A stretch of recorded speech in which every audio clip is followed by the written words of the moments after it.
The night Seraphine Vale was abandoned in the most expensive restaurant in the capital, she had no idea the man who would sit down across from her would drag her into a world where power devours the weak, and where she'd have to choose between invisibility and war.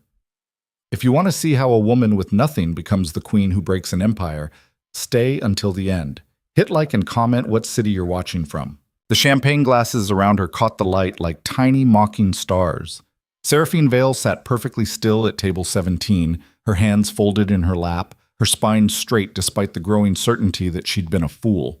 The dress she wore, a deep emerald silk she'd borrowed from her roommate, felt like a costume now. The heels pinched.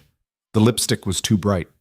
Everything about this moment was wrong, and she could feel the wrongness seeping into her bones. Her phone sat face up on the white tablecloth. The message glowed there, cold and final. Something came up. Can't make it. Sorry. No explanation, no follow-up.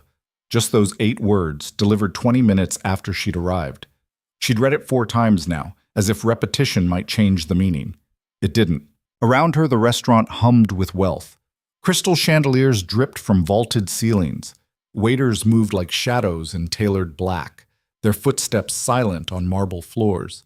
The other diners, couples mostly, some groups, laughed quietly, leaned close, touched hands across tables set with more silverware than Seraphine had ever used in a single meal. She didn't belong here. She'd known that the moment she walked in, felt it in the way the hostess had scanned her from head to toe before checking the reservation. But Marcus had insisted. Marcus, with his easy smile and his finance job and his promises that she deserved to be treated well for once. Marcus, who apparently had better things to do tonight. Seraphine reached for her water glass just to give her hand something to do. The ice had melted. She took a sip anyway, the lukewarm liquid doing nothing to ease the tightness in her throat. She needed to leave. She knew that, but the thought of standing up, of walking past all these tables while waiters watched and diners pretended not to notice, made her stomach turn. They'd know.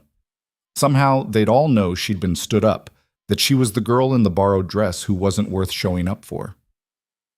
Miss Vale? She looked up. The waiter, young, polite, his expression carefully neutral, stood beside her table. Yes?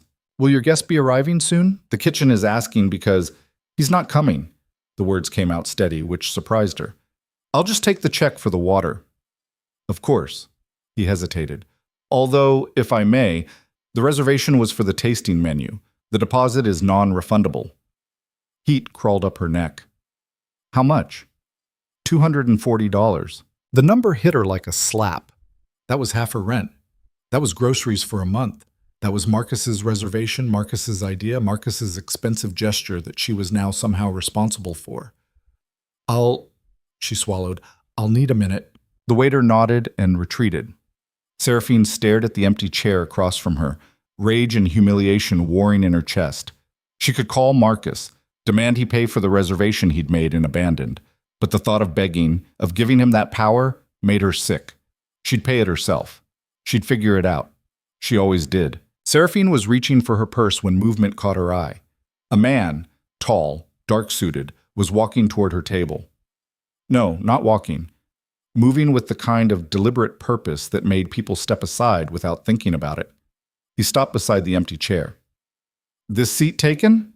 Seraphine blinked. I'm sorry, what? The seat. He gestured to it, his eyes, dark, unreadable, fixed on hers. You're sitting alone. I'm sitting alone. Seems inefficient. She stared at him. He was serious. Completely serious, standing there like he had every right to insert himself into her disaster of an evening. I'm actually just leaving, she said, keeping her voice polite but firm. So, no, you're not. The certainty in his tone stopped her. Not aggressive, just factual, like he could see right through her. Excuse me? You're thinking about leaving. He pulled out the chair and sat down without waiting for permission. You're humiliated. Someone stood you up, and now you're trying to calculate how fast you can get out of here without making it worse. But you won't leave. Not yet. Seraphine's mouth opened, but no words came out. The audacity of this man, this complete stranger, was staggering. I don't know who you think you are, she managed finally, but Kyle. He signaled a passing waiter with a subtle gesture. And you're Seraphine. Your reservation's under your name. The hostess mentioned it. That doesn't give you the right to... To what? Sit down? Have a conversation? He leaned back in his chair, utterly relaxed. You're about to pay $240 for a meal you won't eat. I'm offering you an alternative. I don't need your charity. Good. I'm not offering charity. The waiter appeared and Kael ordered without looking at the menu. We'll take the tasting menu and a bottle of the Chateauneuf du Pape, 2015. Sir, that wine is... I know what it costs. Kael's gaze never left Seraphine. Is that a problem? No, sir. Right away. The waiter vanished. Seraphine sat frozen, torn between outrage and something else she couldn't quite name. This man, Kael, had just commandeered her evening, her table, her disaster, and somehow made it his. You're insane, she said. Probably. He smiled, and it changed his entire face. Less severe, more human. But I'm also hungry, and you look like you could use a better night than the one you were having. So here's the deal. We have dinner, we talk. If you hate it, you leave, and I'll cover the check. If you don't hate it, he shrugged, then you don't hate it. Why? Why what? Why me? Why this? She gestured between them. You don't know me. I could be anyone. You could be. He studied her with an intensity that should have felt invasive, but somehow didn't. But you're not just anyone. You're the woman who got stood up and didn't cry, didn't make a scene, just sat there trying to figure out how to survive it with your dignity intact. That's not common. Seraphine's breath caught, because he was right. That was exactly what she'd been doing. I don't trust people who show up out of nowhere, she said quietly. Smart. Kael leaned forward, elbows on the table. Don't trust me. Question everything. Leave whenever you want. But give yourself one night where someone sees you and doesn't run. The words landed harder than they should have. Seraphine looked at him, really looked. He was handsome, but that wasn't what held her attention. It was the way he watched her, like she was a puzzle worth solving, like she mattered. Against every instinct, every lesson learned from every disappointment, she made a choice. One course, she said. If you're weird, I'm gone. Kael's smile widened. Deal. The first course arrived in silence, delicate scallops on a bed of saffron foam, garnished with microgreens Seraphine couldn't name.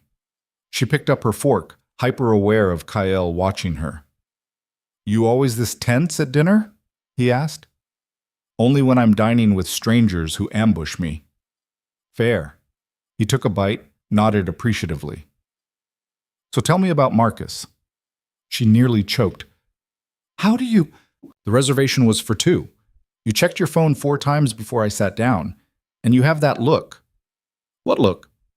Like you're trying to decide if you're angry or just disappointed. He set down his fork. Disappointed is worse, by the way. Anger you can use. Disappointment just sits there. Seraphine put down her own fork. You're very presumptuous. I'm observant. There's a difference. Is there? Sure, presumptuous would be me assuming Marcus is an idiot for standing you up. Observant is me noticing you wore a dress that doesn't quite fit, which means you borrowed it, which means this was important to you, which means he knew it was important and bailed anyway. Heat flooded her face. Not embarrassment, anger, real, clean anger. You don't know anything about him. I know he's not here. Maybe he had an emergency. Did he? Kael's eyes were sharp. Did he call, apologize, offer to reschedule? Seraphine said nothing, because of course Marcus hadn't done any of those things. That's what I thought. Kael picked up his wine glass, swirled it once. You deserve better than someone who makes you wait. You don't know what I deserve. Don't I? The question hung between them. Seraphine wanted to argue, to defend herself or Marcus or the situation, but the words wouldn't come. Because sitting across from this stranger, she felt something she hadn't felt in months. Seen. Why are you really here? She asked quietly. Kael was silent for a long moment. When he spoke, his voice had lost its playful edge. Because I've spent the last 3 years watching people perform. Everyone wants something. Everyone's playing an angle. And then I saw you sitting here alone and you weren't performing. You were just real. I forgot what that looked like. Seraphine's chest tightened. That's a lot to put on a stranger. Maybe. He met her eyes. Or maybe I'm tired of pretending I don't notice when something's rare. The second course arrived. Then the third. Somewhere between the duck confit and the truffle risotto, Seraphine stopped cataloging exit strategies. Kale asked questions, real ones, not the polite small talk she was used to.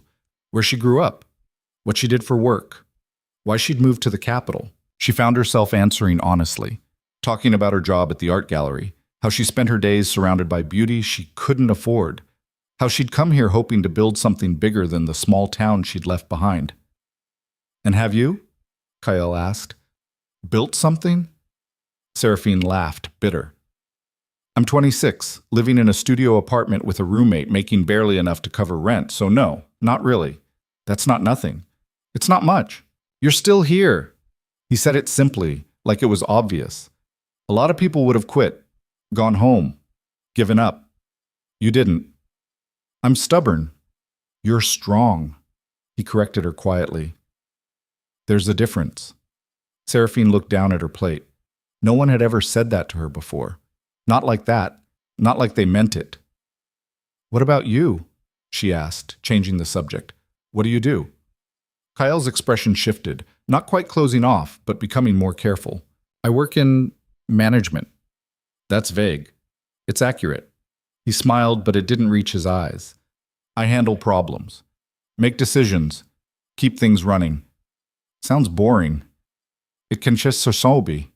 He paused. It can also be brutal. There was weight in those words, something heavy and true. Seraphine wanted to ask more, but the waiter arrived with dessert, chocolate ganache with raspberry coulis, plated like art. Last course, Kyle said. Still think I'm weird? Seraphine considered. Definitely weird, but maybe not in a bad way. I'll take it. They ate in comfortable silence. When the check came, Kyle handed over a black card without looking at it. The waiter retreated and Kyle stood, offering his hand. Walk with me?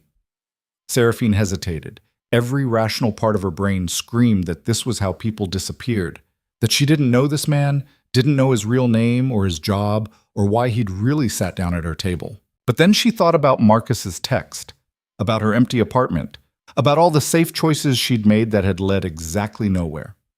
She took his hand. Thus, the capital at night was a different creature. Streetlights cast golden pools on cobblestone streets. Late-night cafes spilled warm light onto sidewalks. Kyle walked beside her, his presence steady and unhurried. Can I ask you something? Seraphine said after a few blocks. Always. Why didn't you just leave me alone? You could have had dinner anywhere. Why interrupt mine? Kyle was quiet for so long she thought he wouldn't answer. When he did, his voice was low. Because I know what it's like to sit alone and pretend you're not breaking. Seraphine stopped walking. Kale took 2 more steps before he realized, turning back to face her. What? He asked. You're not just some guy, are you? His smile was sad. No, I'm not. Are you going to tell me who you really are? Not tonight. He stepped closer. Tonight, I'm just Kyle, and you're just Seraphine, and we're just 2 people who didn't want to be alone. She should have pushed, should have demanded answers, but standing there in the lamplight, looking up at a man who'd given her the first honest evening she'd had in months, she found she didn't want to. Okay, she whispered.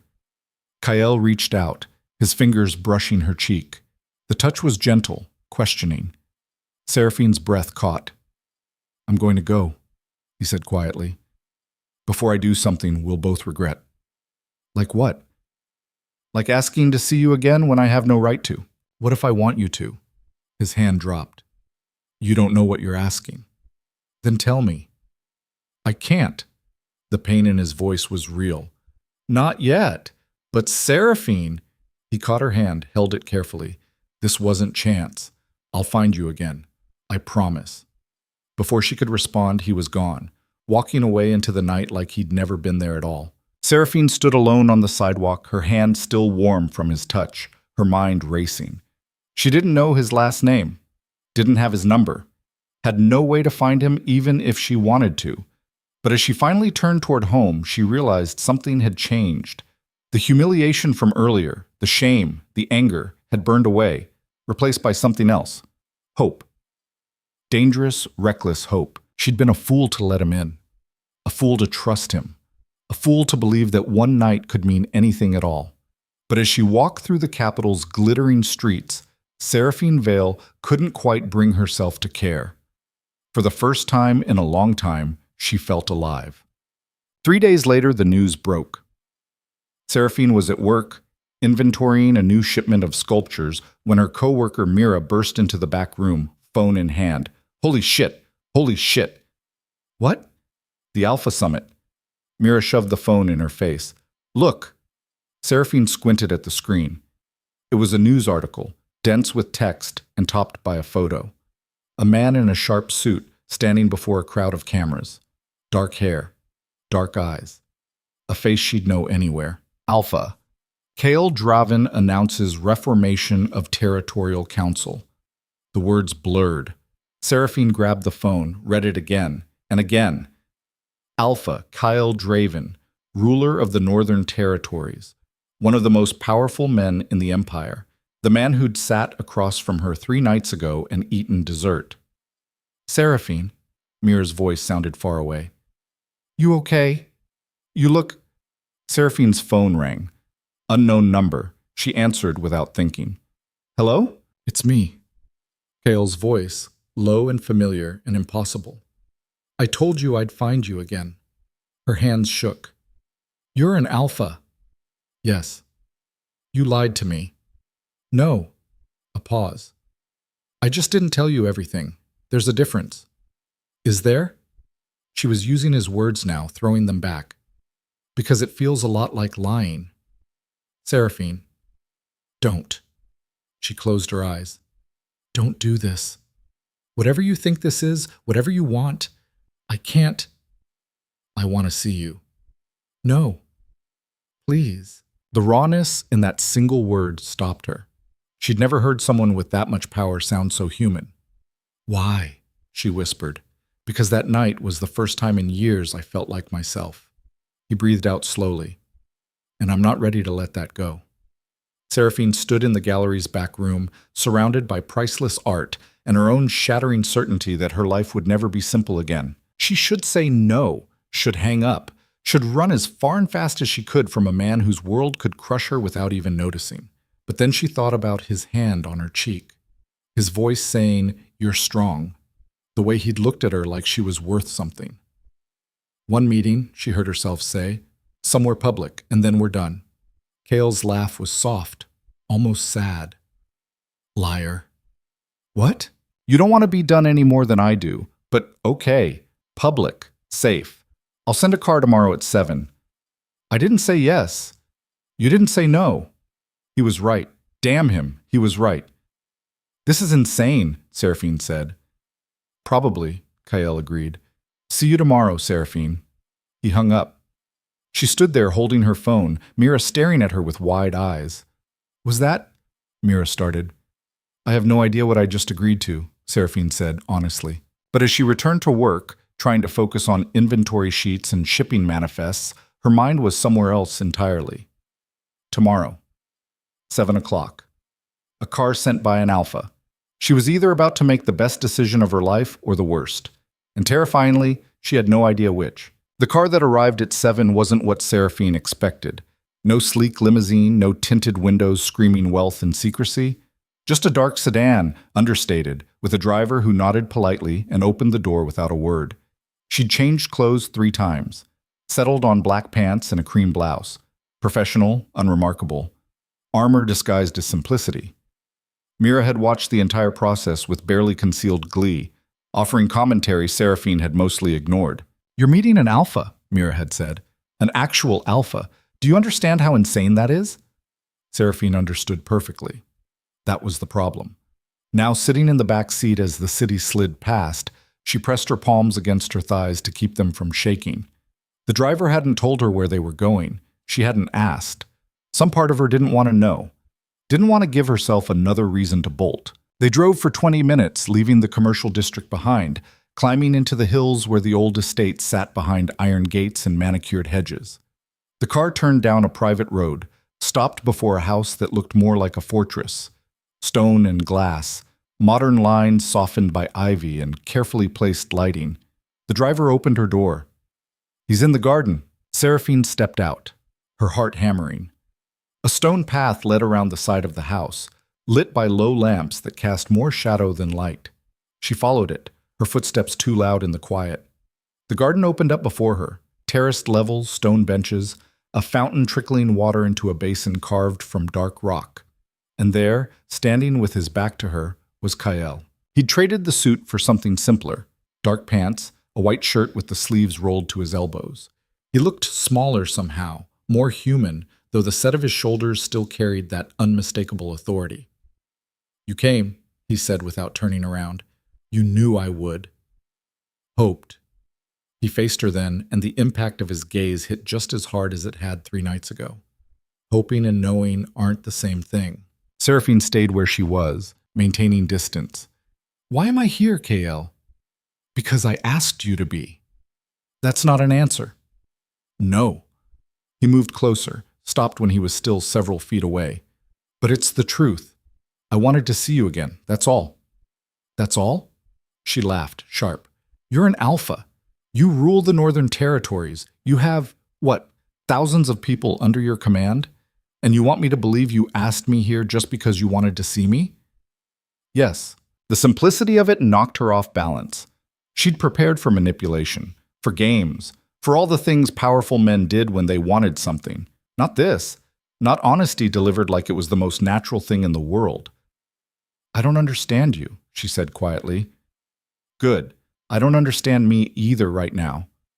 Kael ran a hand through his hair, a gesture so unguarded it made him look younger. "Sit with me?" He gestured to a bench. Seraphine hesitated, then sat, leaving space between them. Kael settled beside her, not touching, just close enough that she could feel the warmth of him. "I should have told you," he said, "that night, who I was." "Why didn't you?" "Because for 3 hours, I wasn't an alpha. I was just a man having dinner with a woman who looked at me like I was normal." He turned to face her. "Do you have any idea how rare that is?" "So I was what? A break from reality?" "No.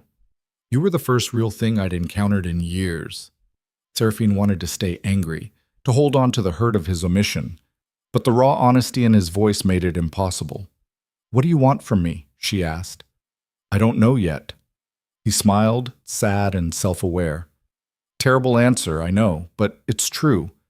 I just know that when I'm near you, I feel like I can breathe, and I haven't felt that in a long time." "That's a lot of pressure to put on someone you barely know." "I know." He looked at her. "Too much?" Seraphine considered. Every logical part of her screamed yes. She should leave, go back to her small, safe life, forget this ever happened. But sitting here in the half-light, with Kael watching her like she held answers he desperately needed, logic felt distant and cold. "Maybe," she said finally, "but I'm still here." "Why?" "Because you looked at me in that restaurant and saw someone worth sitting down for." The words came out rougher than she intended. "And I can't remember the last time someone did that." Kael's expression shifted, something fierce and protective crossing his features. "Then they're all idiots. Or I'm just ordinary." "You're not." He said it with such certainty that Seraphine almost believed him. "You're scared and trying not to show it. You're angry at me, but you came anyway. You're sitting here in a world that isn't yours, with a man you don't trust, because some part of you wants to see what happens if you stop playing it safe." He leaned closer. "That's not ordinary. That's brave." Seraphine's throat tightened. "You don't know me well enough to say that. Then let me get to know you. For how long? Until you get bored? Until the novelty wears off?" "You think that's what this is?" Kael's voice hardened. "Novelty? What else could it be? You're an alpha. She gestured at herself. "Nobody.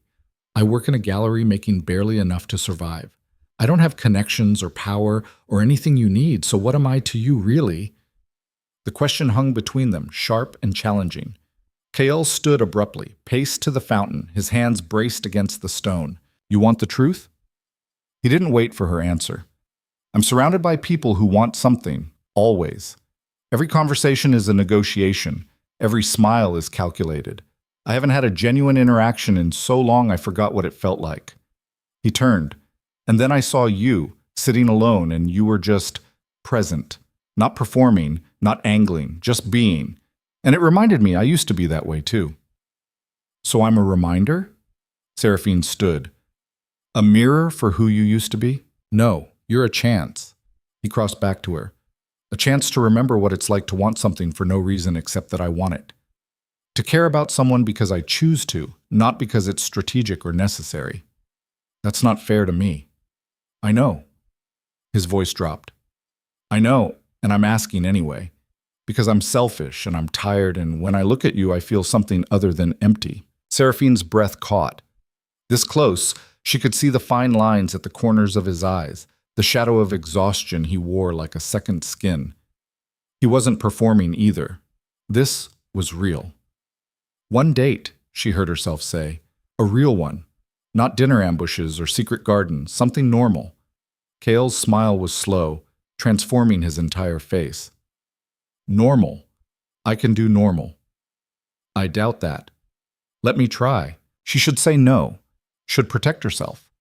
But standing there with Kael looking at her like she was the answer to a question he hadn't known how to ask, Seraphine found she didn't want to.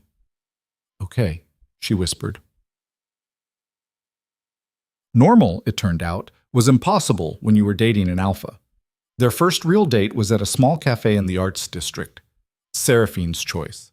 Kael arrived without an entourage, dressed down in jeans and a sweater that made him look almost approachable. Almost. You look nervous, Seraphine said as he sat across from her. I am nervous. You rule a territory. How can you be nervous about coffee? Because if I screw up a territorial negotiation, I have protocol to fall back on. He picked up the menu, scanned it like it was written in a foreign language. This, I might actually mess up. Despite herself, Seraphine smiled. Just order coffee, Kael. Right, coffee. I can do that. He couldn't. He ordered something complicated with 4 modifiers that made the barista raise her eyebrows. Seraphine got black coffee and a croissant. When they sat, Kael looked at his drink like it had personally offended him.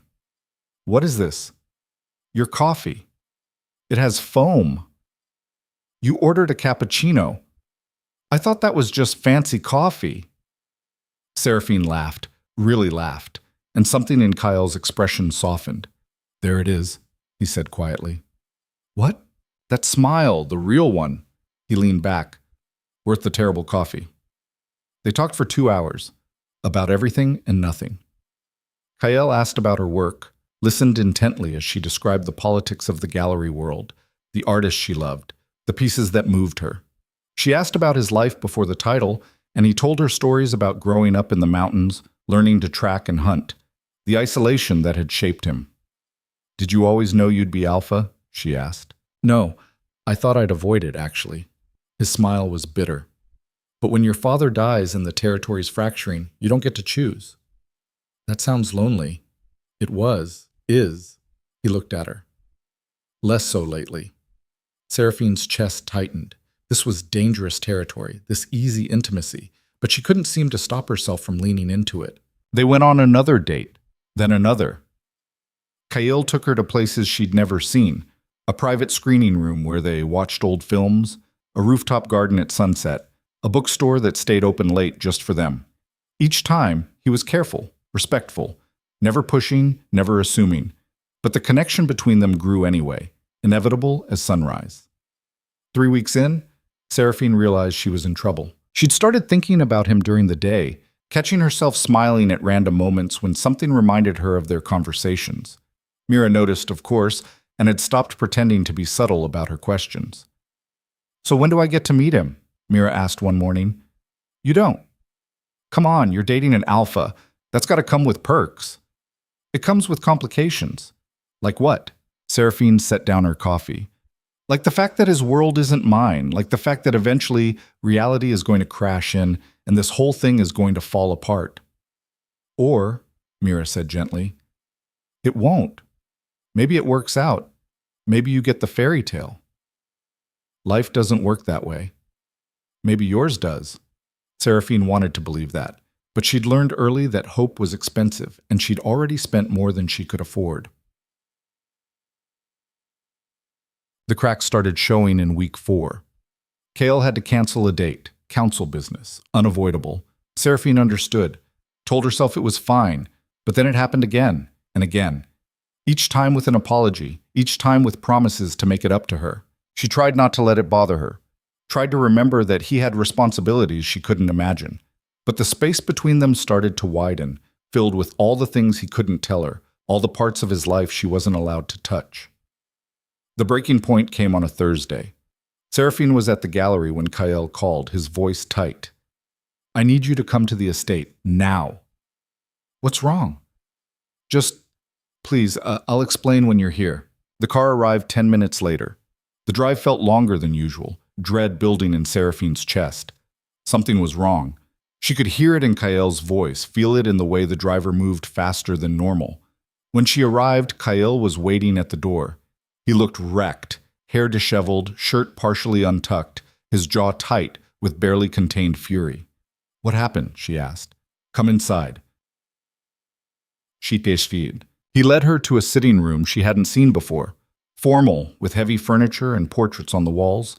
3 people sat there, 2 men, 1 woman, all middle-aged, all watching her with expressions ranging from curiosity to barely concealed disdain. "This is the council," Kyle said flatly. "Council, this is Seraphine Vale." The woman, silver-haired, sharp-eyed, smiled without warmth. "So you're the human causing all this disruption?" Seraphine's stomach dropped. "I'm sorry, what?" "They know about us," Kyle said. "Someone talked. And now we're here to discuss the problem." One of the men leaned forward. "You're a distraction, Miss Vale. The Alpha has responsibilities he's been neglecting." "That's not true," Kale snapped. "You've missed 3 council sessions," the woman said. "Delayed 2 critical negotiations, all because you're playing house with a girl who doesn't belong in this world." Seraphine felt like she'd been slapped. "I didn't ask for any of this." "No, but you're accepting it anyway." The woman's gaze was scalpel sharp. "Do you have any idea what damage you're doing? The Alpha needs a proper mate, someone from a bloodline, someone who can strengthen the territory, not weaken it." "Enough." Kale's voice cracked like a whip. "You don't get to talk to her like that." "We're trying to protect you," the second man said. "And the territory. This attachment is reckless." "This attachment," Kyle said, each word deliberate, "is none of your concern. Everything you do is our concern. You're not just a man, KL. You're the Alpha. Your choices affect thousands of people. And choosing her," the woman gestured at Seraphine like she was something distasteful. "Choosing her tells everyone that you've lost your way." Seraphine stood.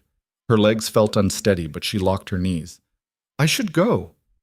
"Seraphine, no." She looked at Kyle, her heart breaking. "They're right. I don't belong here. I never did. Don't let them do this.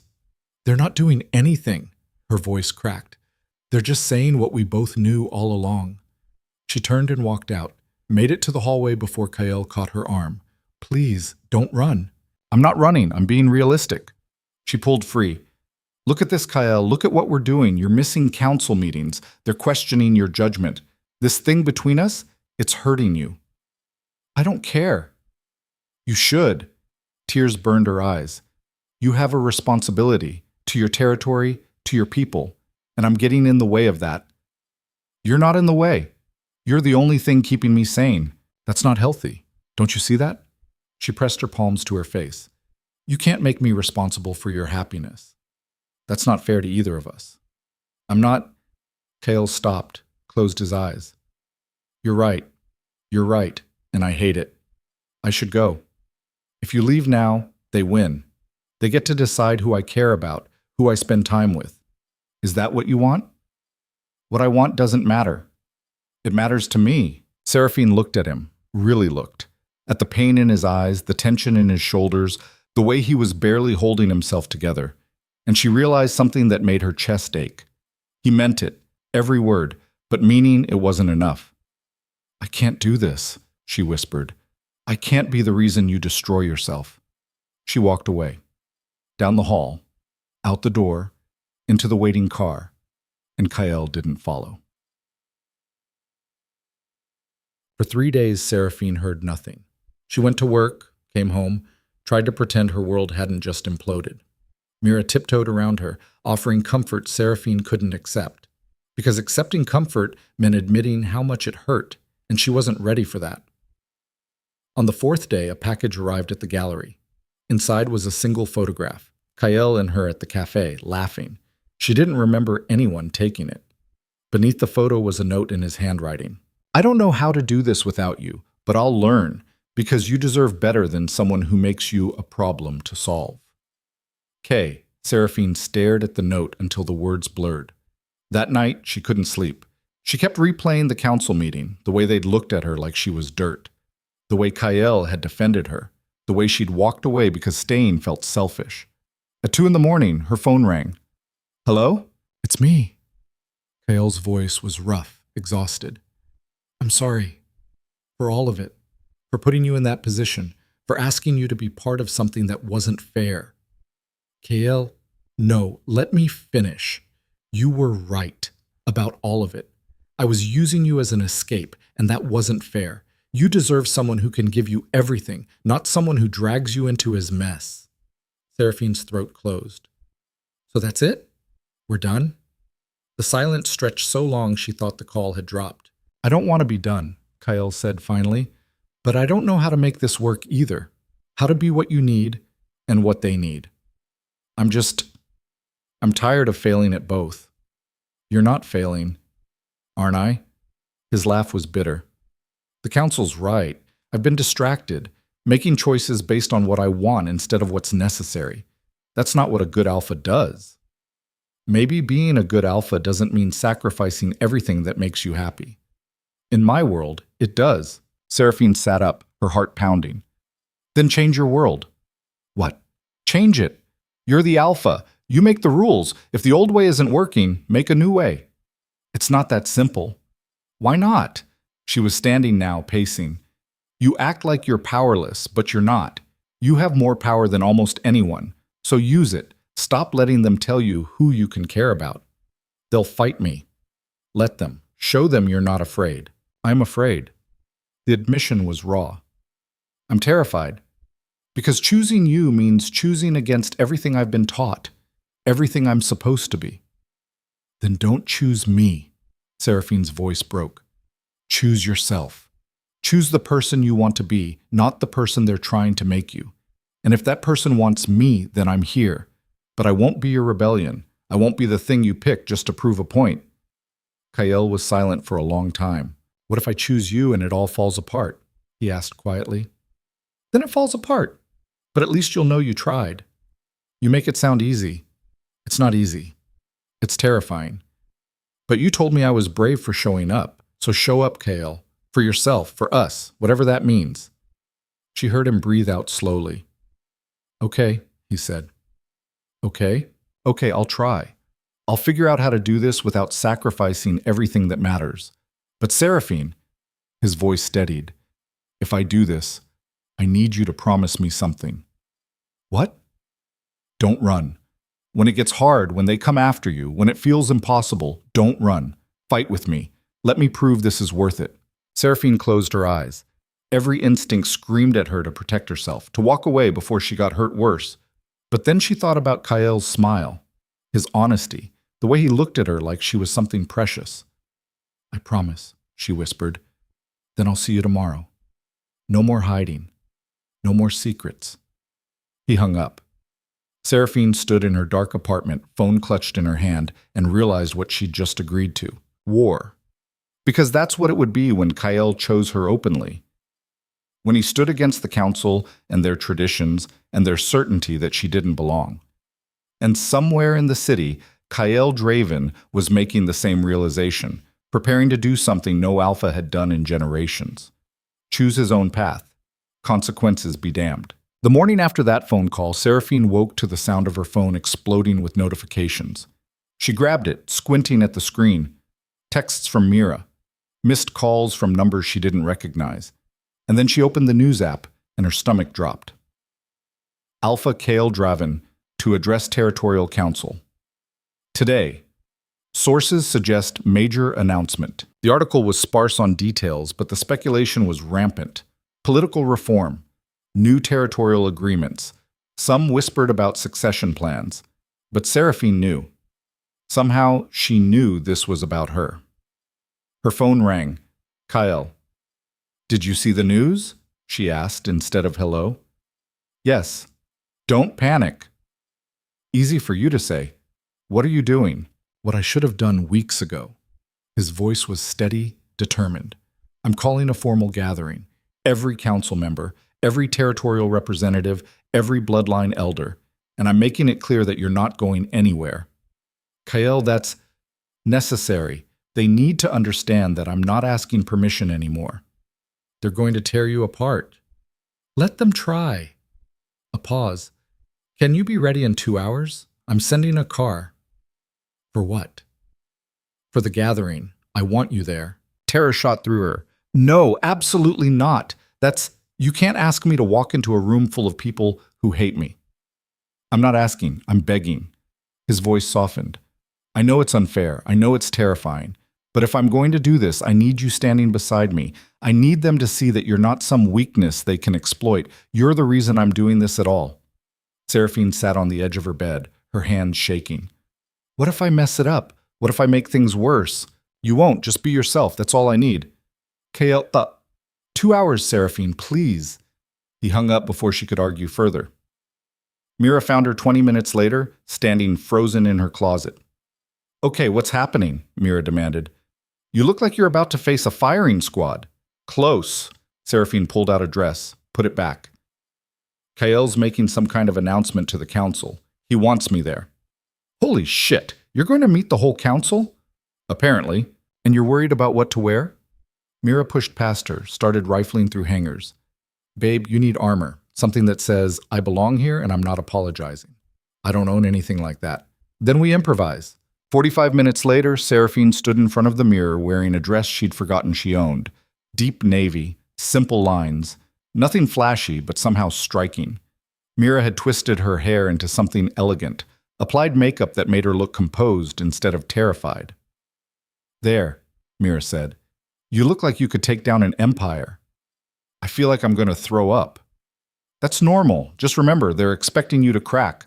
Don't give them the satisfaction." The car arrived exactly on time. The driver handed her a small box as she got in. Inside was a note from Kyle and a delicate silver bracelet. "This was my mother's. She wore it when she was scared, said it reminded her she was stronger than she thought. You don't have to wear it, but I wanted you to know you're not alone in this." "Kay," Seraphine's throat closed. She slipped the bracelet on, the cool metal settling against her wrist like a promise. The drive took 40 minutes, heading north into territory she'd never seen. The landscape changed. Fewer buildings, more forest. The road climbing into hills that gave way to mountains. Finally, they turned onto a private drive that led to a massive stone structure that was half fortress, half mansion. The council hall. Seraphine's hands were ice cold as the car stopped. The driver opened her door, and she stepped out into crisp mountain air. The building loomed before her, all sharp angles and ancient stone, windows like watchful eyes. Kyle was waiting at the entrance. He wore full formal attire, dark suit, silver embroidery along the collar that marked his rank. He looked every inch the alpha, powerful, untouchable, carved from the same stone as the hall behind him. But when he saw her, his expression softened. "You came." "You knew I would." "Hoped." He took her hand, his thumb brushing over the bracelet. "This looks right on you." "Kyle, I don't know if I can do this." "Yes, you can." He turned her to face him fully. "Listen to me. These people are going to try to break you. They're going to say things designed to hurt, to make you feel small. Don't let them. You belong here because I say you do, and I don't say things I don't mean. What if they turn on you?" "They might, but I'd rather lose their respect than lose myself." He squeezed her hand. "Ready?" No, she'd never be ready, but she nodded anyway. The council chamber was exactly as intimidating as Seraphine had feared. Circular, with tiered seating rising around a central floor. Already filled with people, dozens of them, maybe close to 100, all watching as she entered with Kyle. The whispers started immediately. A wave of sound that washed over her, sharp and cutting even when she couldn't make out individual words. She kept her spine straight, her chin up, focusing on putting one foot in front of the other. Kael led her to the center of the room. 2 chairs sat there, raised slightly above the floor. He took one, gestured for her to take the other. She sat, acutely aware of every eye on her. The silver-haired woman from before, Counselor Thorne, Seraphine had learned, rose from her seat in the first tier. Alpha Draven, you called this gathering. We're listening. Kael stood. When he spoke, his voice carried effortlessly through the chamber. I called you here because it's time we had an honest conversation about power, tradition, and the future of this territory. He paused, letting the words settle. For generations, we've followed the same patterns. Alphas mate within bloodlines. Alliances are strategic. Personal choice is secondary to territorial strength. And for a long time, that system worked. It still works, someone called from the upper tiers. Does it? Kael's gaze swept the room. Look around. Our territory is fracturing. Disputes between bloodlines are increasing. Young wolves are leaving rather than submitting to arranged matches they don't want. The old ways are dying, whether we acknowledge it or not. Thorne's expression was icy. And your solution is to throw away tradition entirely. To choose a human with no standing, no bloodline, no value to the territory? Seraphine flinched. Kael's hand found hers, squeezed once. My solution, he said, voice hardening, is to choose strength over politics. Seraphine Vale has more courage in her smallest finger than most of the people in this room. She walked into my world knowing she wasn't wanted, knowing she'd face exactly this kind of contempt, and she did it anyway. That's the kind of strength this territory needs. Courage doesn't strengthen bloodlines, another counselor argued. It doesn't bring alliances or resources. What does she offer except a distraction from your duties? She offers perspective, honesty, a reminder that power isn't just about control, it's about connection. Kael turned to look at Seraphine, and the tenderness in his expression made her chest ache. She makes me better. And if that's not valuable, then I question what we're even protecting. This is sentiment, not strategy, Thorne snapped. You're thinking with your heart instead of your head. Maybe that's not weakness. Maybe that's evolution. The room erupted, voices overlapping, some supportive, most hostile. Seraphine sat frozen, the weight of their judgment crushing down on her. This was a mistake. She shouldn't be here. She was making everything worse. A man stood in the second tier, older, with scars across his jaw and eyes like flint. You want to talk about evolution, Alpha? Fine. Then prove it. Prove she's worth the chaos you're causing. Kael's expression went cold. I don't need to prove anything to you. No, but she does. The man's smile was cruel. If she's going to stand beside you, she needs to show she can survive in our world, not hide behind your protection. What are you suggesting, Counselor Varn? A trial. Traditional. Let her face the kind of challenges any potential mate would face. If she survives, maybe we'll consider accepting her. Absolutely not, Kael said flatly. Why? Thorne leaned forward. Afraid she'll fail. That's telling, Alpha. Seraphine's voice cut through before she could stop herself. I'll do it. The room went silent. Kael turned to stare at her. What? She stood on shaking legs. I'll do the trial, whatever it is. Seraphine, no. Yes. She looked at him, then at the council. You want proof I'm not weak? Fine. Give me your trial. But when I pass it, you accept that I belong here. Varn's smile widened. Interesting. Alpha, do you consent to this? Kael's jaw was tight. We need to discuss this privately. There's nothing to discuss, Seraphine said quietly. I'm doing this. You don't know what you're agreeing to. Then tell me. Kael pulled her aside, his voice low and furious. The trials are brutal. They're designed to break people. Physical challenges, mental stress, combat. I don't care. I care. I'm not letting you risk yourself to satisfy their cruelty. It's not your choice. She met his eyes. You asked me to fight with you. This is me fighting. Let me. What if you get hurt? Then I get hurt. But at least I'll know I tried. She touched his face. You stood up for me in front of everyone. Let me stand up for myself. Kael closed his eyes, his hand covering hers. You're the bravest person I know, and the most reckless. Learn from the best. He pulled her close, pressed his forehead to hers. If they hurt you, there won't be a council left to judge anyone. Then let's hope I'm tougher than I look. They turned back to the waiting council. Kael's voice was steel. She accepts the trial, but I have conditions. No lethal force, no permanent harm. And if she completes it, this conversation is over. She's recognized as my chosen mate, and anyone who challenges that answers to me directly. Thorn and Varn exchanged glances. Finally, Thorn nodded. Agreed. The trial begins at dawn tomorrow. 3 challenges: endurance, wit, and courage. Pass all 3, and we'll honor the Alpha's claim. And if I fail, Seraphine asked, then you leave, permanently, and the Alpha chooses a proper mate. The words were a knife, sharp and final. But Seraphine didn't flinch. Dawn, she said. I'll be ready. Kael didn't speak during the car ride back. He sat rigid, staring out the window, his jaw working like he was grinding through every possible argument and discarding them all. When they finally reached his estate, he exploded. That was insane. Do you understand that? Completely insane. I know. You have no training, no preparation. These trials are designed for wolves who've spent their entire lives preparing for them. I know. Then why? He spun to face her. Why agree to something that could break you? Because if I didn't, they'd never stop. Seraphine's voice shook but held. They'd always see me as your weakness, something to exploit or eliminate. At least this way I have a chance to prove them wrong. And if you can't? Then I can't. She moved closer. But I'd rather fail trying than spend the rest of my life wondering if I was too scared to fight. Kael pulled her into his arms, holding her so tightly she could barely breathe. I can't lose you. You won't. You don't know that. No. But I know I'm not giving up without a fight. She pulled back enough to see his face. Train me.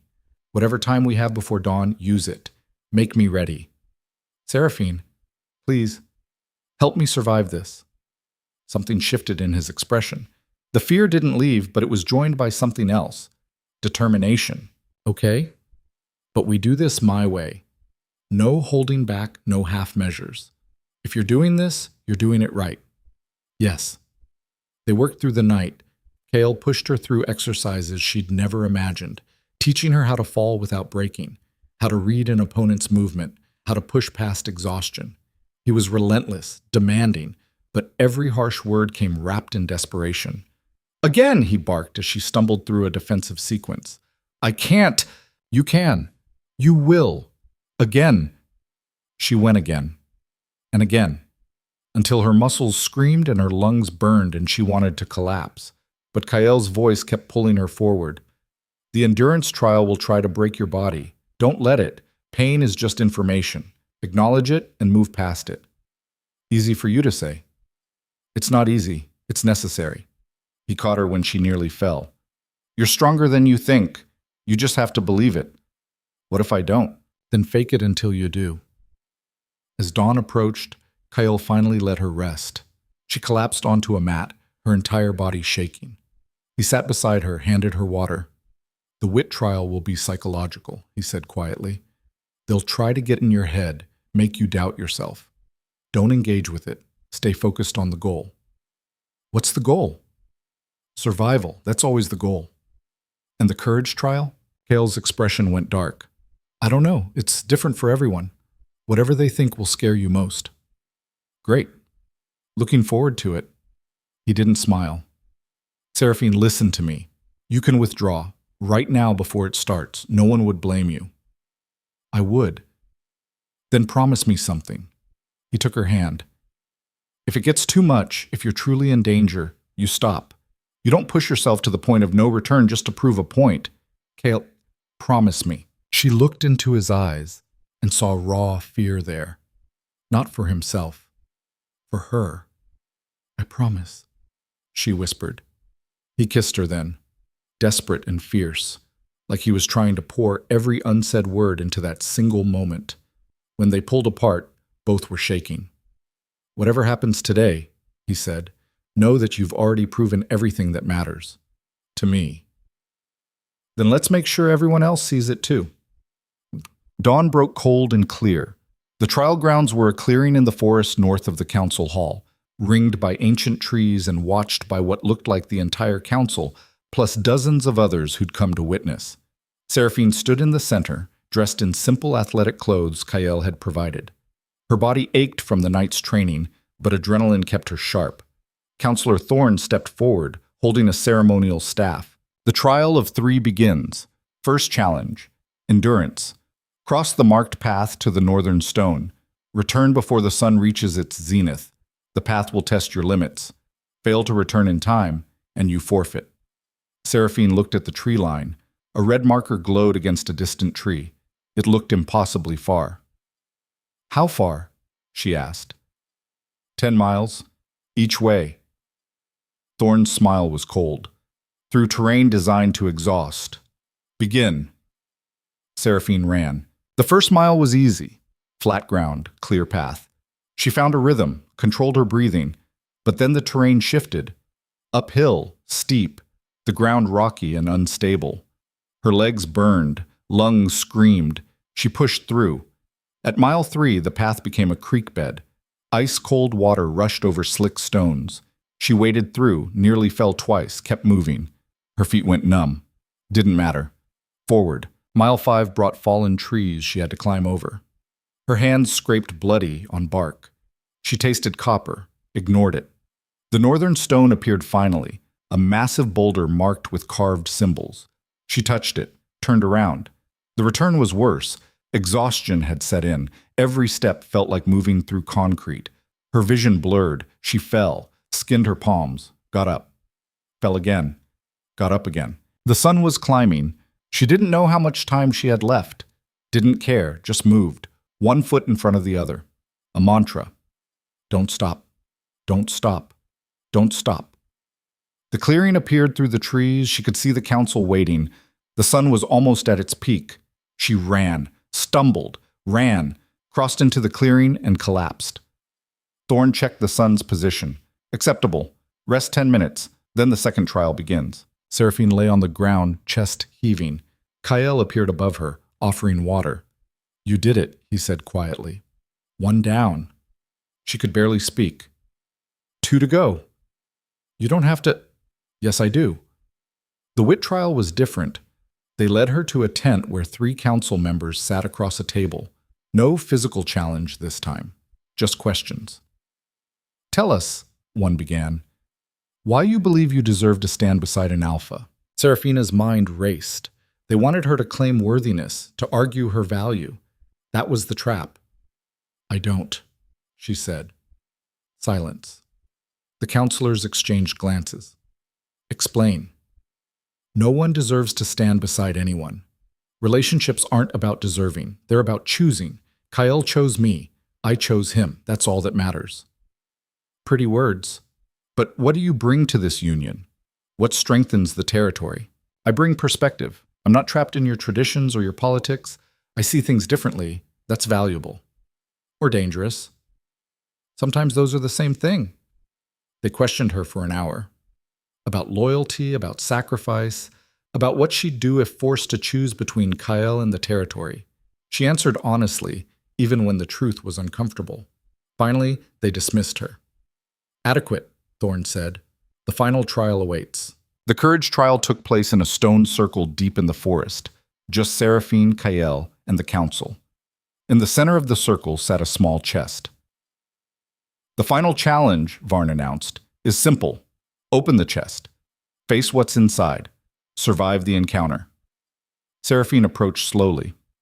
The chest was old, carved with symbols she didn't recognize. Her hands shook as she reached for the latch. Seraphine, wait. Kael started forward. Don't interfere, Alpha, or she forfeits. Seraphine opened the chest. Inside was a mirror. She stared at her reflection, confused. I don't understand. Look closer, Thorne said. Seraphine leaned in. Her reflection shifted, changed. Suddenly she was seeing herself as others saw her, small, weak, ordinary. A girl with nothing special, nothing valuable, someone who'd never be enough. The thoughts weren't hers, but they felt real, crushing.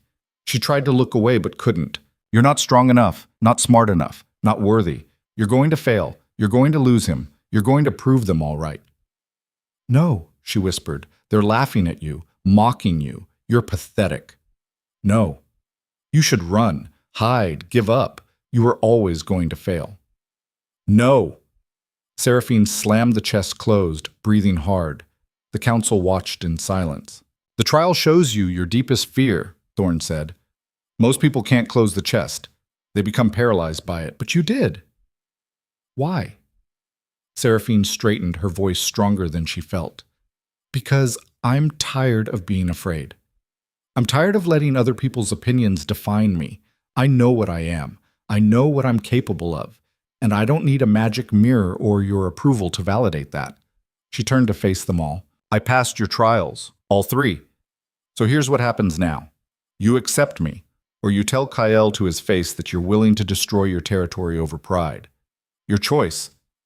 The clearing was dead silent. Then Varn started laughing, deep, genuine laughter that seemed to surprise even him. Well, I'll be damned. She's got fangs after all. He looked at Thorne. I vote we accept her. Other voices rose, some agreeing, some still resistant.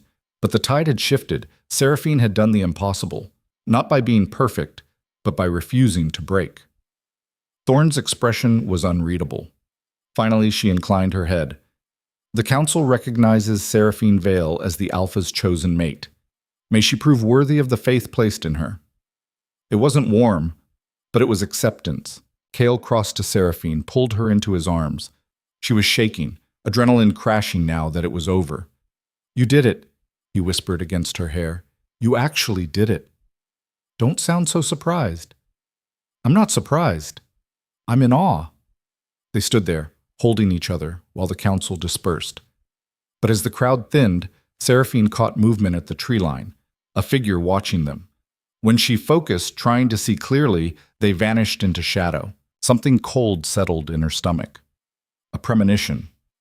This wasn't over. The trials had bought her recognition, but they'd also made her a target. Someone out there didn't want her here, and acceptance from the council wouldn't stop them. Seraphine pulled back to look at Kyle. We should go. What's wrong? I don't know, but I think we just painted a target on my back. Kale's expression hardened. He scanned the tree line, saw nothing, but trusted her instinct. Come on. They left the clearing, but the feeling followed. Seraphine had won the battle, but the war, she suspected, was just beginning. And somewhere in the shadows, someone was already planning their next move. The attack came 3 days later. Seraphine was at the gallery, cataloging a new shipment of contemporary pieces, when Kyle's head of security burst through the door. The man, Marcus, though not her Marcus, a different one entirely, was built like a wall and looked even less friendly than usual. We need to move you, now. What's happening? There's been a threat, credible. The Alpha wants you at the estate immediately. Seraphine's stomach dropped, but she kept her voice steady. What kind of threat? The kind we don't discuss in public. Marcus was already ushering her toward the back exit. Cars waiting. The drive was tense and silent. When they reached the estate, Kyle was pacing in the entrance hall like a caged animal. The moment he saw her, relief and fury warred across his features. You're okay. I'm fine. What's going on? He handed her his phone. On the screen was a message, stark and threatening. The human doesn't belong. Remove her, or we will. Who sent this? Seraphine asked. We don't know yet, but it came through secure channels. Someone with access. Kale's jaw was tight. Someone inside the council structure. Varn? Maybe. Or Thorne. Or any of 24 people who smiled to my face during the trials and meant none of it. He pulled her close. I'm not taking chances. You're staying here until we identify the source. For how long? As long as it takes. Seraphine pulled back. No, I'm not hiding. This isn't negotiable. Yes, it is. She met his eyes. The moment I hide, I prove them right. That I'm weak. That I need constant protection. That I'm your liability instead of your partner. You are not a liability? Then stop treating me like one. Her voice was sharp. I passed their trials. I earned my place. I'm not going to throw that away by cowering the first time someone makes a threat. This isn't about pride. It's about keeping you alive. No, it's about you being terrified. She said it gently but firmly. And I understand. But you can't protect me from everything, KL. At some point, you have to trust that I can handle myself. Kale closed his eyes, his hands fisting at his sides. I can't lose you. You won't, but you will lose me if you lock me away like I'm made of glass. They stared at each other, the tension crackling between them. Finally, Kyle exhaled slowly. Compromise. You don't hide, but you don't go anywhere alone. Marcus or one of the other guards accompanies you everywhere. Deal. It wasn't perfect, but it was something. Seraphine spent the next few days moving through her life with a shadow, sometimes Marcus, sometimes others from Kyle's security detail. They were professional, discreet, but their presence was a constant reminder that danger circled just out of sight. The threats didn't stop. They came in different forms: messages, graffiti near the gallery, once a dead bird left on the hood of her car. Each one was designed to intimidate, to make her feel hunted. Seraphine refused to break. Instead, she did something unexpected. She went on the offensive. I want to meet with the council, she told Kyle one evening. He looked up from the reports he'd been studying. What? The full council. Not a trial, not a formal gathering, just a conversation. Why would you subject yourself to that? Because whoever's threatening me is counting on me staying quiet, playing the victim. If I show up and engage directly, it throws them off balance. She sat across from him. Plus, I have some ideas about how to actually help the territory. Things I've been thinking about since the trials. Kale's expression shifted from concern to curiosity. What kind of ideas? The bloodline system is failing. You said it yourself. Young wolves are leaving rather than accept arranged matches, so why not create alternatives? Let people choose their own partners, but provide incentives for matches that strengthen the territory. Education programs, shared resources, housing assistance. Make it attractive without making it mandatory. That's actually smart. Don't sound so surprised. I'm not. I'm impressed. He leaned forward. You've been thinking about this. I have a lot of time to think with my personal bodyguard following me everywhere. She smiled. So will you arrange the meeting? If I say no, I'll arrange it myself. Kyle laughed despite himself. You're going to give me gray hair. Too late. I see 3 right there. Those are from stress. Exactly my point. The council meeting was scheduled for the following week. In the meantime, Seraphine did something else that surprised everyone. She started visiting the outlying communities within the Northern Territory. Kyle's territory wasn't just the capital and the council hall. It stretched across hundreds of miles, encompassing small towns, rural settlements, scattered packs who rarely interacted with central authority. Seraphine wanted to see them, understand them. You don't have to do this, Kale said as she prepared for her first visit. I know, but if I'm going to be your partner in this, I need to understand what we're actually governing. The first town was called Millbrook, a small settlement 3 hours north. When Seraphine arrived with Marcus in tow, the residents were wary. A human in their territory claiming to be the alpha's mate? It was unprecedented, but Seraphine didn't try to impress them. She just listened. She sat in the town's small cafe and asked questions. What did they need? What weren't they getting from the central authority? What would make their lives better? The answers were illuminating. They needed better roads, medical supplies, access to education for their children, things the council had promised and never delivered. Why hasn't anyone done anything? Seraphine asked. An older woman shrugged. Because we don't matter to them. We're too small, too far away. The council cares about the bloodlines, the politics. Not us. Seraphine took notes, asked more questions, promised nothing, but absorbed everything. She visited 6 more communities over the next 2 weeks. Each time the story was similar. People struggling with problems that seemed small to the central authority, but were massive to those living them. When she finally sat down with Kyle to debrief, she had a notebook full of observations. Your territory is falling apart, she said bluntly. I know. No, I don't think you do. Not really. She flipped through her notes. Millbrook needs a doctor. Hasn't had one in 3 years. Riverdale's school is falling apart. The roof leaks, half the desks are broken. Pinewood doesn't have reliable electricity. These aren't small problems, Kyle. They're foundational. The council controls resource allocation. Then change that. You're the alpha. Stop letting them dictate everything while people suffer. Kyle was silent for a long moment. You're right. I know. And you have solutions? Some. Redirect funds from the council's discretionary budget to infrastructure. Create community oversight committees so locals have a say in what gets fixed first. Establish a direct line to your office for emergencies that bypasses council bureaucracy. They'll fight me on this. Let them. You said you wanted to change things. This is how you start. Cale looked at her with something like wonder. When did you become a political strategist? When I realized that caring about people is the best strategy there is. The council meeting arrived like a storm on the horizon. Seraphine dressed carefully, professional but not apologetic, strong but not aggressive. Kael had warned her it would be hostile, and she believed him. The chamber was smaller this time, just the core council members. Thorn, Varn, and 4 others whose names Seraphine had memorized. They watched her enter with expressions ranging from neutral to openly hostile. Miss Vale, Thorn said, voice ice. The Alpha mentioned you had proposals to discuss. I do. Seraphine didn't sit. Instead, she moved to the center of the room, claiming the space. I've spent the last 2 weeks visiting communities across the Northern Territory, and I've learned something important. The people you're supposed to serve don't trust you. The temperature in the room dropped 10 degrees.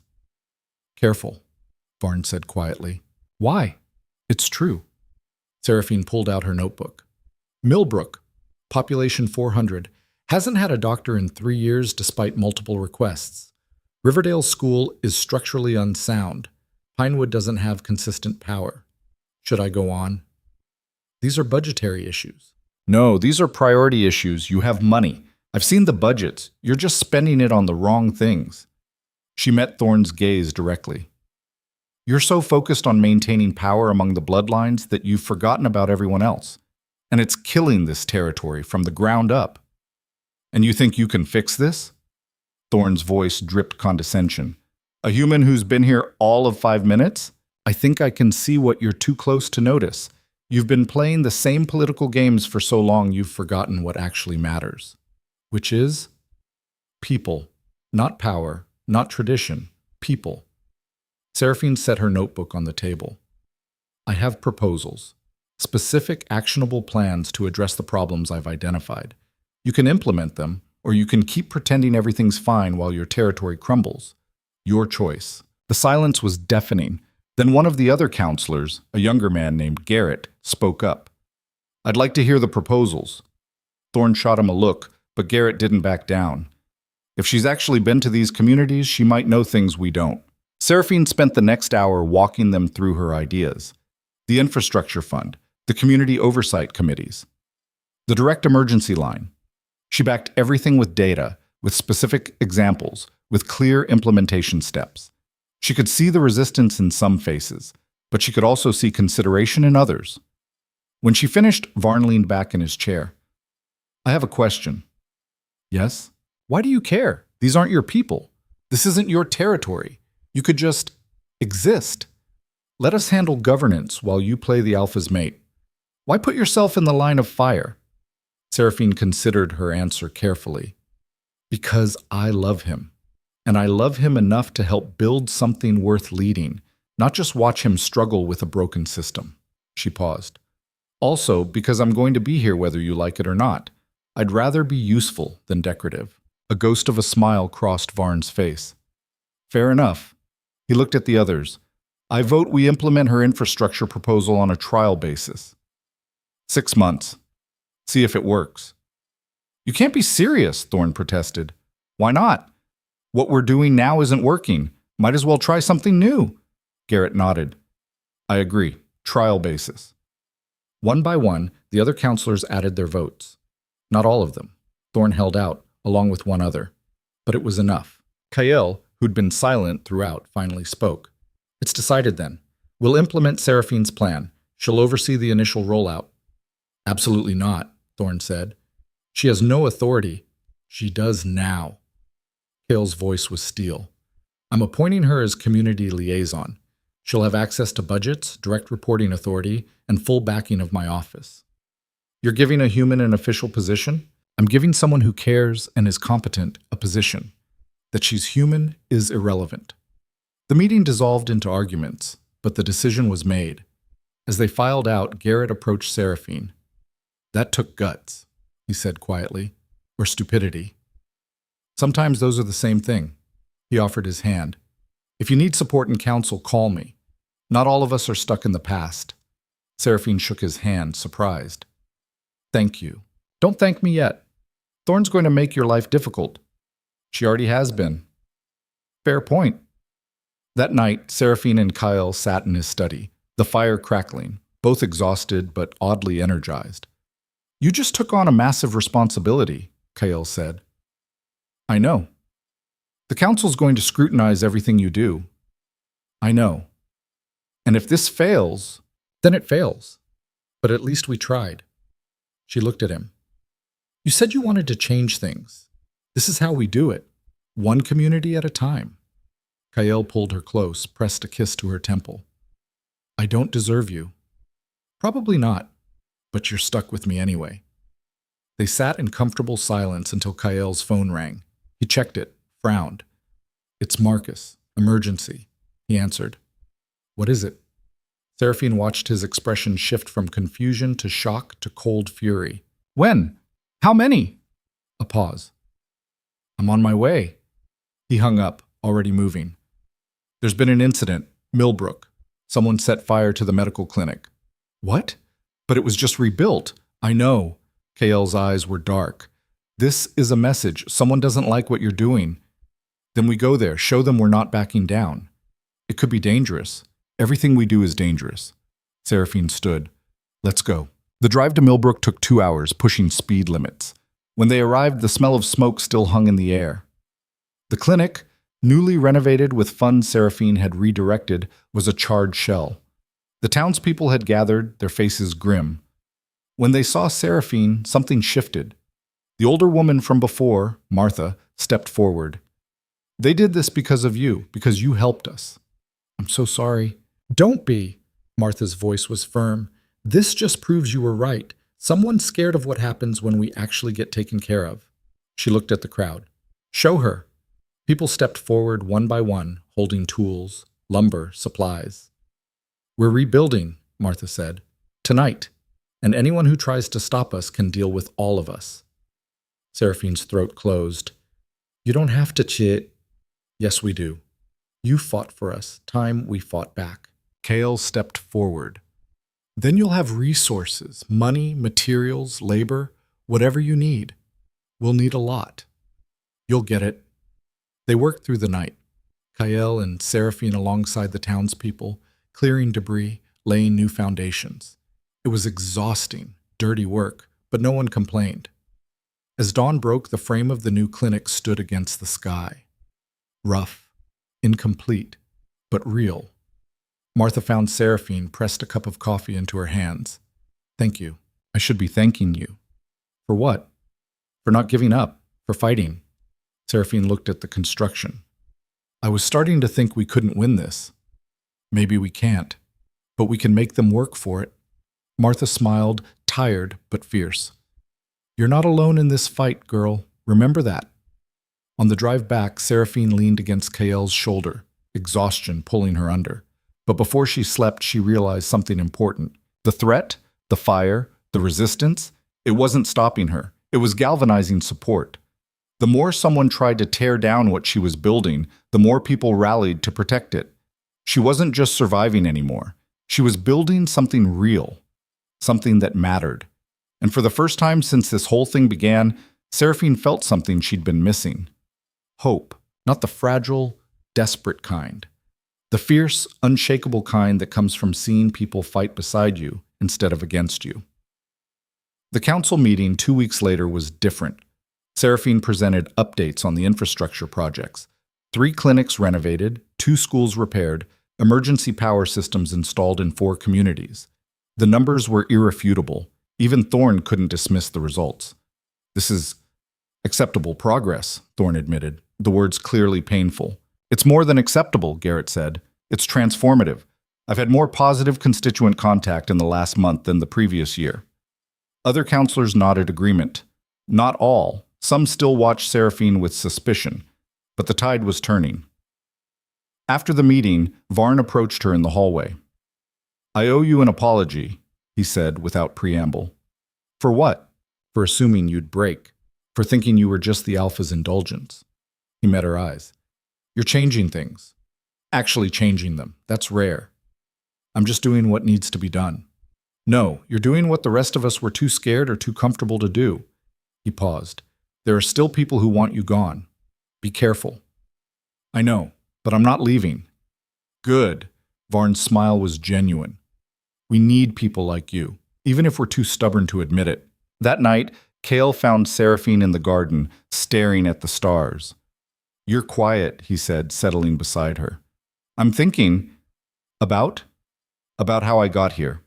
2 months ago, I was sitting alone in a restaurant, convinced I didn't matter, and now I'm... She gestured vaguely. This. Whatever this is. You matter, Kyle said quietly. You always did. You just needed the right context to show it, or the right person to see it. He took her hand, the silver bracelet catching moonlight. We're building something, aren't we? Not just us. The whole territory. Yeah, we are. I couldn't do this without you. Yes, you could. You just wouldn't want to. She smiled. But I'm glad you don't have to. Kyle kissed her then, slow and sure, a promise wrapped in tenderness. When they pulled apart, Seraphine felt the truth of it settle in her bones. She'd found her place, not by hiding, not by conforming, but by fighting for what mattered and refusing to back down when it got hard. The battles weren't over. There were still threats, still resistance, still people who wanted her gone. But for the first time, Seraphine Vale believed she could win, not because she was perfect, not because she was powerful, but because she was relentless, and she had people fighting beside her who believed the same thing she did, that change was possible, that the old ways didn't have to be the only ways, and that sometimes the person who didn't belong was exactly who was needed to reshape everything. The revelation came on an ordinary Tuesday. Seraphine was reviewing budget proposals in Kyle's study when Marcus appeared in the doorway, his expression grim. We found the source of the threats. Kyle looked up sharply. Who? You're not going to like it. 20 minutes later, they stood in a secure room deep in the estate. On the screen before them was evidence, messages, financial transfers, meeting logs, all pointing to one person, Counselor Thorne. She's been coordinating with dissidents in 3 territories, Marcus explained, promising them support if they help destabilize your rule, the clinic fire, the threats. All her. Seraphine felt cold. Why? Because you're changing things. Kale's voice was tight, and change threatens her power base. She's been controlling council decisions for 20 years. Your reforms undermine that. What do? We end this. Kyle's expression was granite. I'm calling an emergency council session. Tonight. The chamber felt different this time. Tense. Dangerous. Word had spread that something major was happening, and the gallery was packed. Not just council members, but territorial representatives, bloodline elders, even some of the community leaders Seraphine had been working with. Thorne arrived last, her expression unreadable. She took her seat without acknowledging anyone. Kyle stood in the center of the chamber, and when he spoke, his voice carried absolute authority. We're here because this council has been compromised. For months, someone has been working to undermine territorial stability, threatening my mate, destroying community resources, conspiring with external forces to create chaos. Murmurs rippled through the crowd. Thorne remained perfectly still. I have evidence, Kyle continued. Messages, financial records, testimony from those who were approached. He gestured to Marcus, who began displaying the documents on large screens around the chamber. The evidence was damning. Message after message from Thorne's private accounts. Payments to known agitators. Plans to sabotage infrastructure projects. Everything laid bare. Thorne finally stood. This is fabricated. Is it? Kale's voice was ice. Because I have witnesses willing to testify. People you approached. People you paid. You're using your human pet to destroy me because I oppose your reckless choices. No. The voice came from the gallery. Martha from Millbrook, standing with a group of community leaders. You're being destroyed because you tried to hurt people who couldn't fight back. You burned our clinic because you were afraid of what it meant. I did no such thing. We have the financial trail, Marcus interjected. The money that paid for the arsonist came from an account you control. Thorne's composure finally cracked. You can't prove... I can. Garrett stood, holding a folder. I've been investigating irregularities in council finances for 6 months. When Marcus brought this to my attention, I cross-referenced the data. Every threat, every attack traces back to you. The chamber erupted, council members shouting, territorial representatives demanding justice, the gallery in chaos. Cale let it play out for a moment, then raised his hand for silence. Councillor Thorne, you have betrayed your oath, endangered our people, and attempted to manipulate territorial politics for personal gain. Do you deny these charges? Thorne's face was pale but defiant. I did what was necessary to preserve our traditions, to protect us from corruption by outsiders. By burning a medical clinic? Seraphine's voice cut through. She stood, facing Thorne directly. By threatening people who just wanted basic services? That's not protecting tradition. That's protecting your own power. You know nothing about power. I know that real power comes from serving people, not controlling them. Seraphine moved closer. You were so afraid of losing your influence that you hurt the people you were supposed to protect. That's not strength. That's cowardice. Thorne's expression twisted with rage.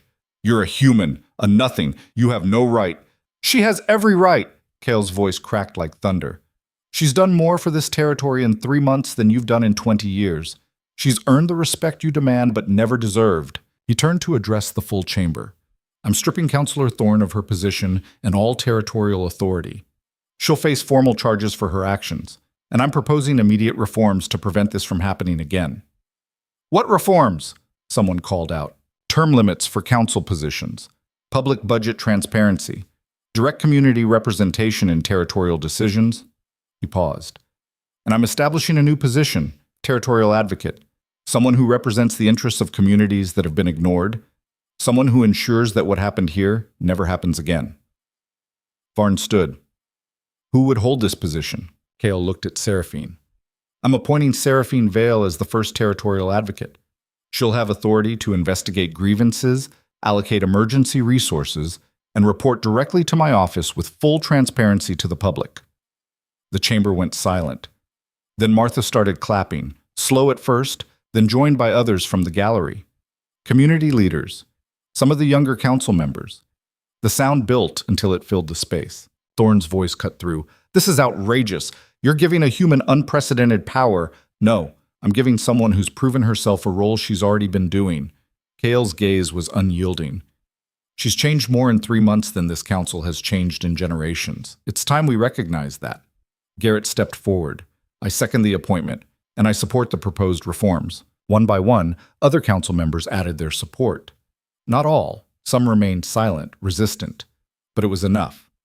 Thorne was escorted from the chamber, still protesting, still defiant.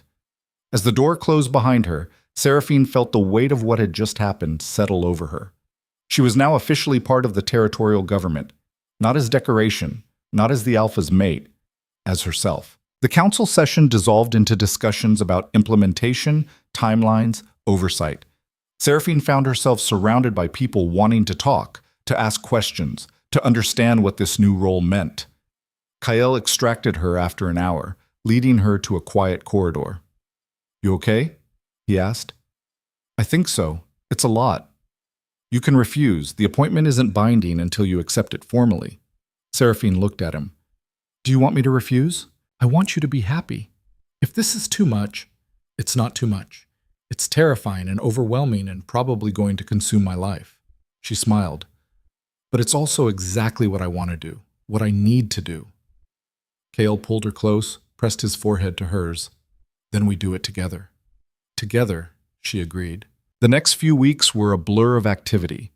Seraphine officially accepted the position of territorial advocate. She set up an office in the council hall, hired a small staff of people who actually cared about community welfare, and began systematically addressing the backlog of ignored grievances. The work was brutal. Long hours, constant pushback from the old guard. Communities that had been neglected for so long, they didn't trust that help was real. But slowly, things started changing. Roads got fixed, schools got resources, medical care became accessible, and people started believing that maybe, just maybe, things could be different. Seraphine's reputation shifted.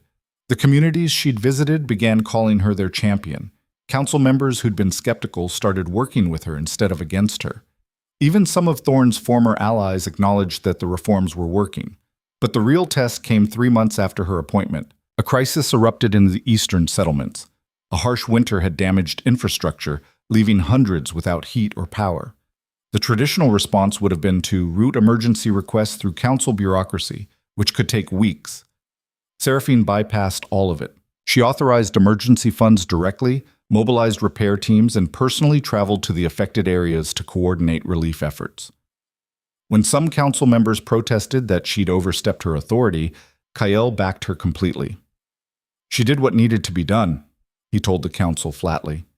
If you want to discuss protocol, we can do that after people aren't freezing. Until then, she has my full support. The relief effort was successful.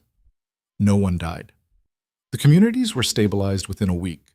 And when it was over, even the skeptics had to admit that Seraphine's approach had saved lives. Varn approached her after the next council session. "You're making us look bad," he said, but he was smiling. "Good. Maybe you'll start actually doing your jobs." "Brutal," he paused. "But fair. For what it's worth, you've changed this place. Not just the policies, the whole culture. People expect better now. That's on you. It's on all of us." "No, it's on you. Own it." That night, Seraphine found Kael in the garden where they'd first talked about building something together. He was staring at the fountain, lost in thought. "You're brooding," she said, settling beside him. "I'm thinking." "About?" "About how much has changed, how different everything is from 6 months ago." He looked at her. "How different I am." "Good different or bad different?" "Good. Definitely good." He took her hand. "I was going through the motions before you, doing what was expected, following the script, and I was miserable. And now? Now I'm terrified half the time because I care so much. But I'm also more myself than I've ever been." He smiled. "You gave me that. You gave it to yourself. I just reminded you it was possible." They sat in comfortable silence until Kael spoke again, his voice serious. "I want to make this official, not just the political role. Us." Seraphine's heart stuttered. "What are you saying?" "I'm saying I want you as my mate. Formally, permanently, in every way that matters." He turned to face her fully. "I know it comes with complications, the ceremony, the politics, the scrutiny, but I don't care. I want everyone to know that you're not just someone I'm with. You're my choice, my partner, my equal." Tears burned Seraphine's eyes. "You're asking me to be your mate? I'm begging you to be my mate." "That's not a fair fight. You know I can't resist when you beg." "Is that a yes?" "Of course it's a yes, you idiot." She kissed him, fierce and sure. "Yes. To all of it." The formal mating ceremony was held 6 weeks later. Not a quiet affair. The entire territory was invited. Kael insisted that if they were doing this, they were doing it publicly, making a statement that couldn't be ignored or dismissed. The ceremony took place at the council hall, transformed for the occasion. Traditional elements mixed with new ones Seraphine had suggested. Community representatives standing alongside bloodline elders, common people sharing space with the elite. Seraphine wore a dress that Mira had helped her choose. Elegant, but not ostentatious, strong without being aggressive. The silver bracelet from Kael's mother gleamed on her wrist. As she walked down the aisle toward where Kael waited, she saw the faces watching her. Some friendly, some neutral, a few still hostile. But mostly, she saw acceptance, recognition, respect. The ceremony itself was beautiful, traditional vows mixed with personal promises. Kael's voice steady as he pledged himself to her. Seraphine's voice clear as she promised the same. When the officiant declared them formally mated, the chamber erupted in applause. Not polite, genuine, thunderous approval. At the reception afterward, people approached Seraphine constantly. Community leaders thanking her, council members offering congratulations, even some who'd been skeptical admitting she'd proven herself. Martha from Millbrook pressed a small gift into her hands. From all of us in the communities, we wanted you to know what you mean to us. Inside was a simple wooden carving, a tree with deep roots and spreading branches. On the base was an inscription. She planted gardens where they said nothing would grow. Seraphine's throat closed. Thank you. All of you. No, thank you. For seeing us, for fighting for us, for not giving up when it got hard. Later, when the formal events were winding down, Cale found her on a balcony overlooking the grounds. Hiding? He asked. Breathing. It's been a lot. He wrapped his arms around her from behind, chin resting on her shoulder. Regrets? Not one. She leaned into him. Though I reserve the right to complain about politics later. Fair. They stood watching the party below, people from every corner of the territory, mixing and talking and celebrating. The old barriers breaking down, new connections forming. We did this, Kael said quietly. You did this. We did this, Seraphine corrected. Together. Together, he agreed. The months that followed weren't easy. There were still challenges, still resistance from some quarters, still moments when Seraphine wondered if she was in over her head. But the work continued. Infrastructure improved. Communities thrived. The territory started healing from decades of neglect. Seraphine's role as territorial advocate became permanent, then expanded. Other territories started asking about the model, wanting to implement similar positions. What had started as one person trying to help had sparked a movement. A year after the mating ceremony, Kael called another major council session. But this time, the atmosphere was different, anticipatory rather than tense. I'm proposing a constitutional change, Kael announced, a formal restructuring of territorial governance that enshrines the reforms we've implemented. Community representation, budget transparency, term limits, and the permanent establishment of the advocate position. Garrett stood immediately. I support this proposal. Other voices joined. The vote, when it came, wasn't unanimous. Change never was. But it was decisive. The old order was officially ending. A new one was beginning. After the session, Varn approached Seraphine and Kael together. I'm retiring, he said without preamble. What? Kael looked shocked. Why? Because I'm old and this new system needs new blood. People who believe in it, not people who are just adapting to it. He looked at Seraphine. You've built something good here. Don't let people like me hold it back. You've been supportive. I've been tolerant. That's not the same thing. He smiled. But I'm glad I got to see this. Glad I was wrong about you. He left them standing there, both a bit stunned. That was unexpected, Seraphine said. It was honest. Kyle pulled her close. He's right, though. This is yours now. The system you built. The change you created. It's ours. Always ours. 2 years after that night in the restaurant when a stranger had sat down across from her, Seraphine Vale stood in her office in the council hall. The walls were covered with maps, project timelines, letters from communities, evidence of work done and work still to do. Mira had visited last week, marveling at everything. You're running a territory, she'd said, awed. I'm helping run a territory, Seraphine had corrected. There's a difference. Is there? Because from where I'm sitting, you went from gallery assistant to actual power player in 2 years. That's insane. It's exhausting. But you love it, Seraphine had smiled. Yeah, I do. Now, looking at the work spread before her, she thought about how far she'd come. From the girl who'd sat alone in a restaurant, convinced she didn't matter, to this. Someone who changed systems, who fought for people, who proved that you didn't need bloodlines or tradition or power to make a difference. You just needed to care, and to be stubborn enough not to quit when it got hard. A knock at her door. Kale entered, carrying 2 cups of coffee. Thought you could use this. Lifesaver. She took the cup gratefully. What's the crisis today? No crisis. Just wanted to see you. That's suspiciously nice of you. I have ulterior motives. He set down his cup, pulled a small box from his pocket. I know we're already mated, and this is probably redundant, but... He opened the box. Inside was a ring, simple, elegant, with a stone the color of forest twilight. In the human tradition, Kael said softly, you propose with a ring, and I never got to do that. Never got to ask properly, the way you deserved. Seraphine's eyes filled. Kael, so I'm asking now. Will you marry me? Not as political statement, not as mate ceremony, but as the person I want to spend every day with for the rest of my life. You're ridiculous. Is that a yes? Of course it's a yes. She let him slide the ring onto her finger. But you know we're already legally bound in like 17 different ways, right? I know, but I wanted to ask anyway. Wanted you to know that if I could go back and do it all again, I'd still choose you every single time. Seraphine kissed him, tasting salt from her own tears. When they pulled apart, both were smiling. I love you, she said, even when you're being dramatic. Especially when I'm being dramatic. That too.